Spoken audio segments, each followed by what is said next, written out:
This is Naya. She's 24. She's been to over 14 countries in the last 2 years. And guess what?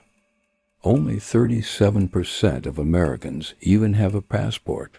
Less than 20% travel outside the country annually. And solo female travel? Still under 30%. So the question is, are you scared of the world or just scared of being alone? Welcome. I find that I'm always getting questions about solo traveling. I figure what better way I can be able to just send this link to everybody. This is what you need to know. If you're wondering, I'm in my closet because it's really bad. I'm gonna be cleaning my closet and talking to you guys about solo traveling. Okay, cool. If you're a young woman, specifically a young Black woman, I know there are major real safety concerns when it comes to traveling by yourself. But listen, once you separate real concern from just being uncomfortable, your whole world changes. Comfortability is the easiest thing to be trapped in. You see the girls that are stuck living one lifestyle they don't want to be in because they're comfortable. That's just what it is. Your whole life, you've been conditioned to think that you always have to be with someone. Your mom, your dad. When it's just you feel alone. That's okay and that's normal. Don't think those feelings are not supposed to be had. Like anxiety, it's literally like the same like any other emotion. You're gonna feel something. This is where I want you to listen if you weren't listening before. The way you carry yourself around these places is how you keep yourself safe. Always keep your head on a swivel. Like for example, if you have directions pulled up somewhere and they're on your phone, obviously, do not just be walking around. Don't just walk around like this.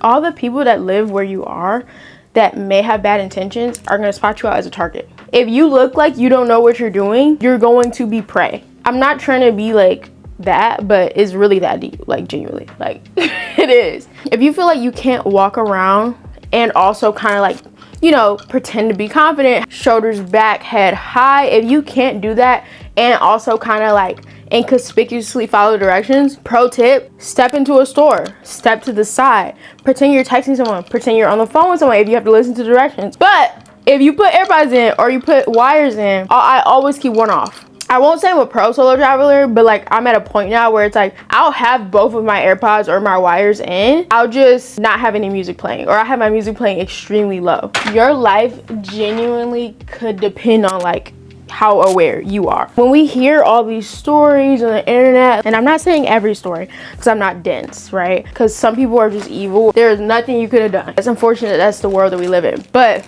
that's the reality. And that's another thing about solo traveling. You kind of have to be, it's okay to be optimistic, but some things you have to look at as like a pessimist. You have to be okay with things not going to plan. I'm not saying you being kidnapped is not going to plan.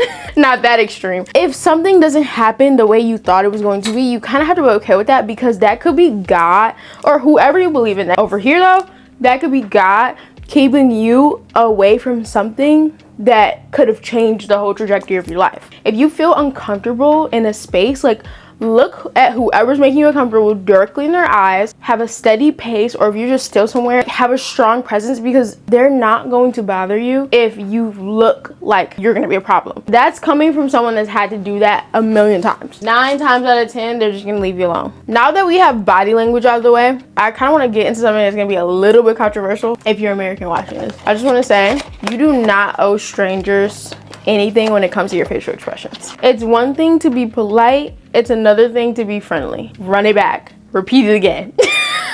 You don't owe any strangers conversation, friendliness, eye contact. You don't owe these people anything. The thing is, in different cultures and things, and just like everywhere around the world, things can be looked at differently. Americans have that where they like want to talk to everybody, they want to have a conversation with everybody, and like there's a time and a place is what I'm saying. You really have to evaluate who you're about to be talking to and what about. You know what I mean? That's a perfect segue to my next point. It's okay to lie. This is like the realest video you've ever watched, I promise you. Regarding solo traveling at least. Because listen, if a random man is coming up to you and asking you, what's your name, where you're from, oh my gosh, you're American, da da da da da da. Because you're gonna find that everywhere. That's always gonna come.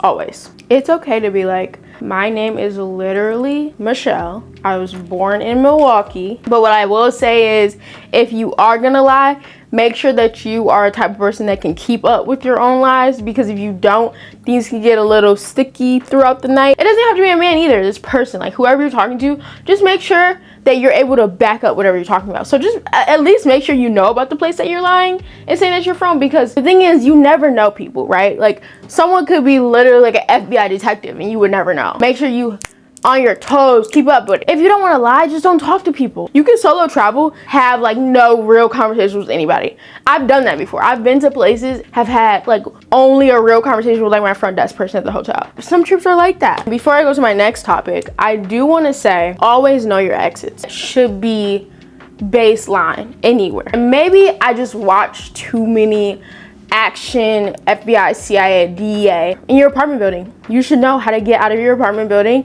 in case the front door is not working. Call me dramatic or call me overprepared. I don't know. Everywhere I go, everywhere I go, I know exactly how to get out. Americans, come to the front. When you go to these other countries, you have to remember that you are the foreigner. Bear in mind, you are in their home. It's not a playground. I notice a lot of young Americans, whether I've been with them or I've been solo traveling, sitting next to a table that's just a tendency when they're traveling, think that everything revolves around them. Everyone should know how to speak English. That's a big one. Like, I feel like, yes, in these touristy places, that's something to expect. But like, also it's like, you're in their house, you're in their home. Like, at least know a little parlez-vous English. Something, please. Y'all have to know something. Like, you cannot go into these people's countries acting like you run the world. Not everyone will be catering to you because you're American. From my perspective, I've been to almost 15 countries in the last 2 years.